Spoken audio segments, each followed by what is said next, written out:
Shelah Johnson is the recipient of 9 awards from the Society for Technical Communication and a published author who's produced and directed more than 40 lifestyle broadcast segments focused on eco and small space living.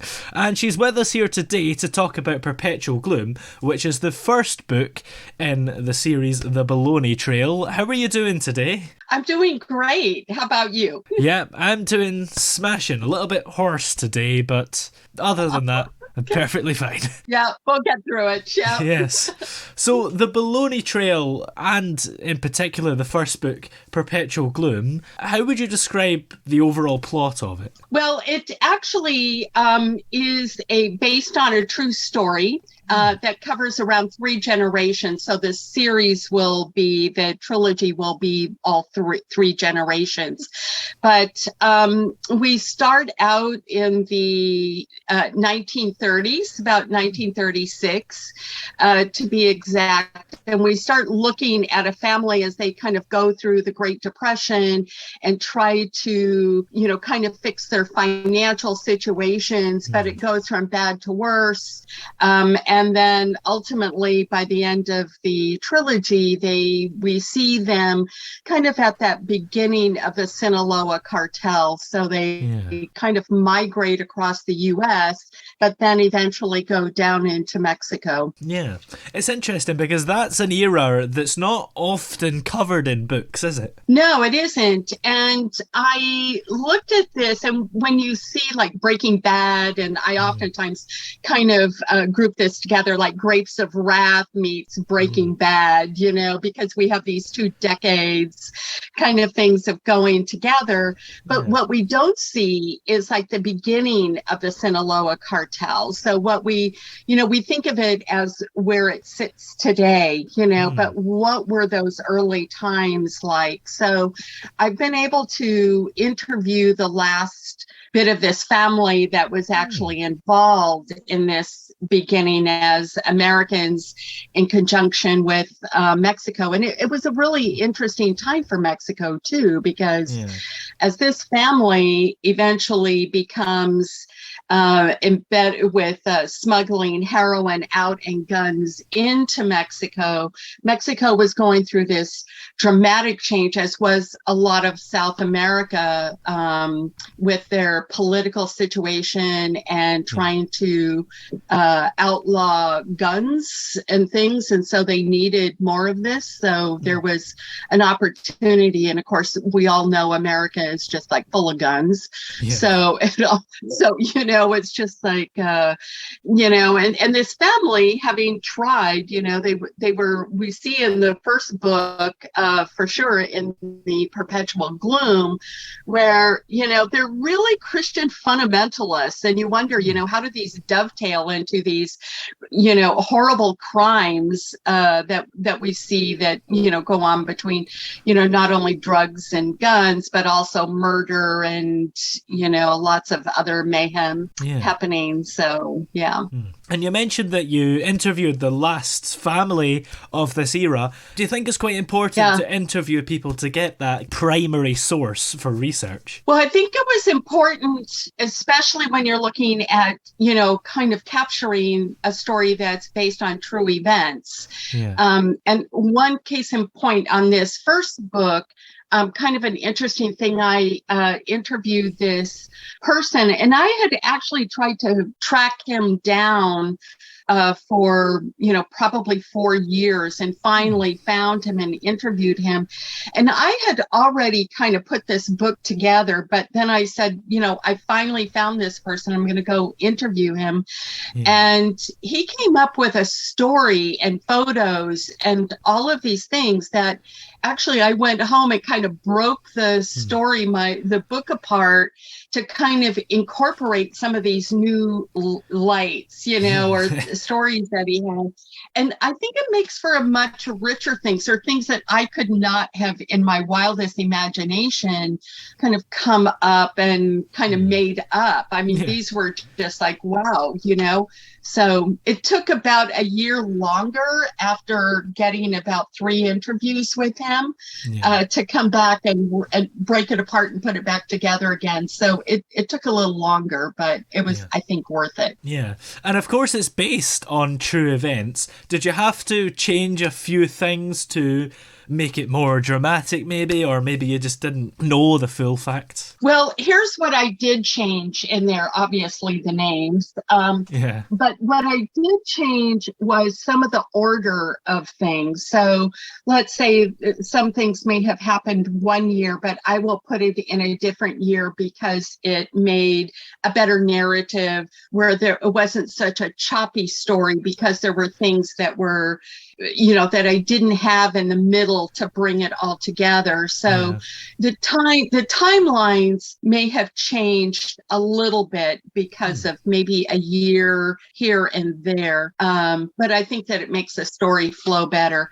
The other thing that I did add to it, which I think in looking at 3 generations where the first book, we're going over 20 years, right? So there's 1960s to the 1950s. A lot of things have changed in the world. Music has changed, cars have changed, our eating habits have changed, travel, all of these things have changed. So, how do you actually carve a story that depicts these changing environments, the changing of the times, the changing of personalities? So I reached out and did a lot of historical research about what was happening during those time periods so that I could incorporate those into the story. So you will know what's happening around. So there could be a meteorite explosion, the biggest one in the world, or there's music that is changing, that there is some sort of, maybe it's a haircut, or something. But, that's always been a problem when I think that you're running a story over multiple decades. Yeah. And what was it that made you want to write this book? It's kind of interesting because when I was in college in English, I actually kind of started out to be a photojournalist. And photography was my first passion, or still is. But, but I started in English classes, and we would do these warm-ups and, write what you know, write what you know. And I already had a lead on this story at the very beginning. And I had 2 professors come up to me and say, you need to quit school, just drop out of school and go write this. And I was in my 20s. And I was like, I think you're just blowing smoke up my skirt. It's like, you just don't want me in your class because I'm a bad speller, something like that. But I always had that story. And then I said, well, I'm going to pick it up now. And it was kind of interesting because as I started to pick it up, and I was like 2 months or 3 months into it, a friend of mine in LA who's also a writer, she called me and she goes, hey, you remember that story you had in college?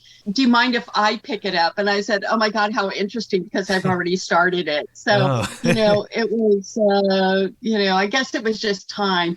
The other thing about that I think it's kind of interesting, at least for me, that if I would have started it in those early days, I don't think I would have understood the human complexity of it, because there are so many layers. And having lived a lot longer than, starting out in college, I have personally experienced some of these layers. And so then I think I would have missed those layers. And so I'm really happy that I didn't just run off and do it. I'm glad that it happened when it's happening, because it's much more interesting and has so much more depth, I think. Yeah. And what was their argument for you leaving school to write the book? Because why would you have to leave school to write the book? Can't you still do both? Yeah.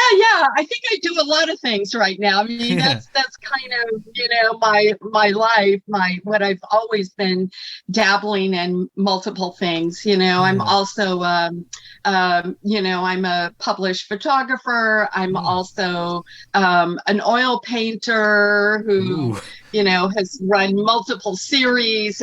I've also worked in technology. So I've written like the technical communication. So I have my foot in a number of things that I enjoy doing, all of those. But yeah. Which one of them would you say you enjoy the most? Well, I think it depends what time of day it is, or what I'm actually.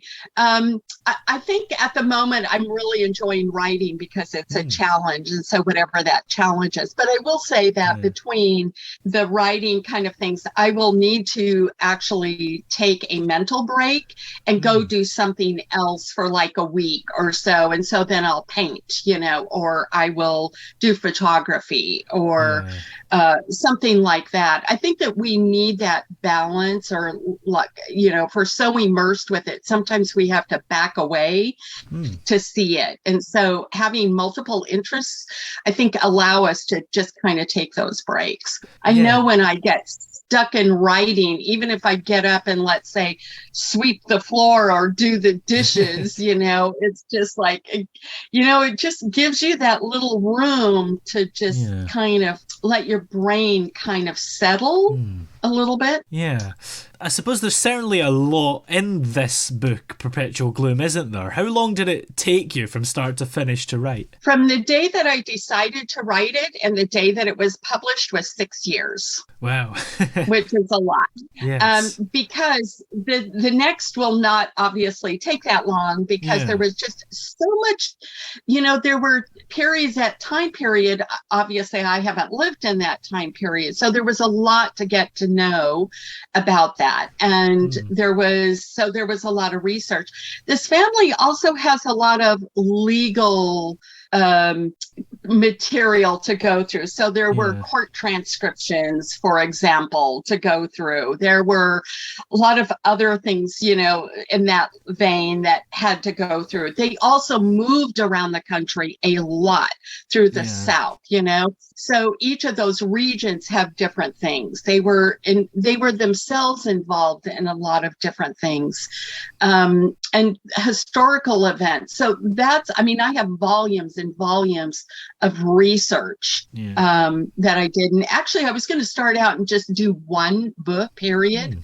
And then there became so much material there that it actually then kind of split off into a trilogy. Yeah. And how are the next two books coming along? Will they be out soon? Yeah, I'm targeting the second book, which is,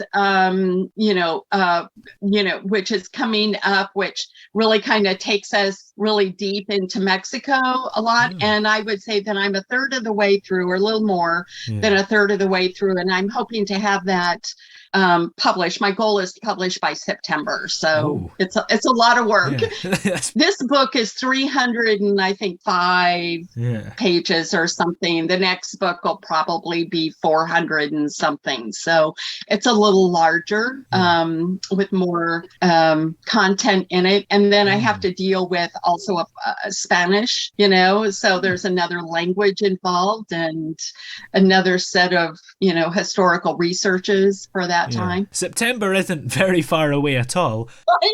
Tell me about it. Do you know where you're going to go with the third book yet as well? I do. Yeah, I do. So we look at the main character in here, who is Monroe.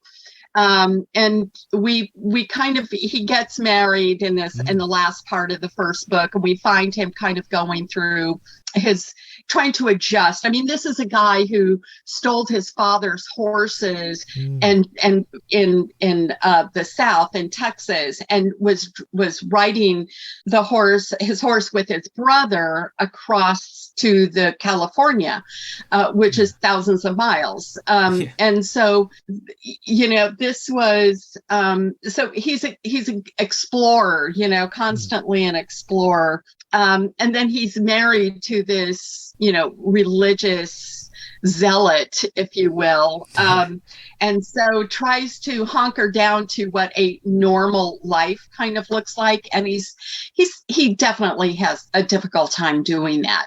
And she is pretty animate about that. She wants the matching washer and dryer, So he's constantly looking for another way to get without destroying his family. So that's where that is, kind of that start of the second book. And then he has this he meets up with this person then who has a good financial opportunity for him. And he then explores it, then comes back and basically says to his wife that, Mexico, the streets are paved with silver.